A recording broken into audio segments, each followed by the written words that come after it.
અમદાવાદમાં ઘરેલુ ઝઘડામાં ખૂની ખેલ ખેલાયો। જજીસ બંગલોઝ રોડ પર એનઆરઆઈ ટાવરમાં પતિએ પત્નીની હત્યા કરી। પતિએ પત્નીને ગોળી માર્યા બાદ પોતે પણ આપઘાત કર્યો। પતિ પત્ની વચ્ચે થયેલા ઝઘડાના કારણે આ ઘટના બની હોવાનું પ્રાથમિક માહિતીમાં સામે આવ્યું છે। દંપતીના 2 મહિના પહેલા જ લગ્ન થયા હોવાની માહિતી મળી રહી છે। ડીસીપી સહિત પોલીસની ટીમે ઘટના સ્થળે પહોંચી તપાસ હાથ ધરી। મહત્વનું છે કે જજીસ બંગલો રોડ પર આવેલા એનઆરઆઈ ટાવરમાં ભાવનગરના યશરાજ ગોહિલ અને તેમના પત્ની રાજેશ્વરી ગોહિલ રહેતા હતા। બંનેના 2 મહિના પહેલા લગ્ન થયા હતા।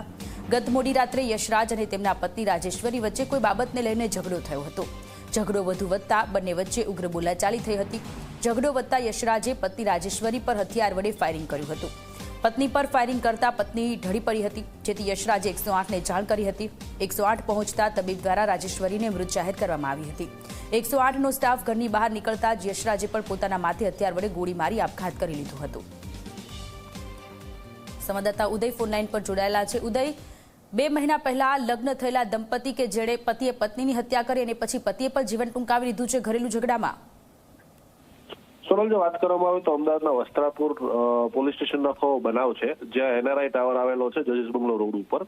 ત્યાં ગઈ મોડી રાત્રે જે છે એ ત્યાંના સ્થાનિક રહેવાસી જે છે મૂળ ભાવનગરના છે યશપાલ ગોહિલ અને રાજેશ્વરી ગોહિલ, બંનેના લગ્ન જે છે થોડા સમય પહેલા થયા હતા। અને જે પ્રમાણે પ્રાથમિક માહિતી અને પ્રાથમિક તપાસમાં સામે આવ્યું છે પ્રમાણે બંને વચ્ચે સામાન્ય ઝઘડો થયો હતો। ઝઘડાને લઈ ગુસ્સામાં આવી અને પતિએ જે છે પત્ની ઉપર ગોળી મારી દીધી હતી, જેનું મૃત્યુ થયું હતું। ત્યારબાદ પોતે પણ આત્મહત્યા કરી લીધી। ત્યાં બનાવ બનતાની સાથે તે તાત્કાલિક પોલીસ ત્યાં પહોંચે છે, તપાસ હાથ ધરે છે, ત્યારે સમગ્ર વિગતો બહાર આવે છે। અત્યારે તપાસમાં એ પણ સામે આવ્યું છે કે ગુજરાતના એક ઉચ્ચ દરજાના જે રાજકીય નેતા છે તેનો ભત્રીજો પણ સંબંધ, કૌટુંબિક ભત્રીજો પણ થાય છે। ત્યારે તમામ દિશાઓને લઈને અત્યારે તમામ પાસાઓને લઈને અત્યારે વસ્ત્રાપુર પોલીસે તપાસ શરૂ કરી છે। જી ઉદય, આભાર તમામ વિગતો માટે।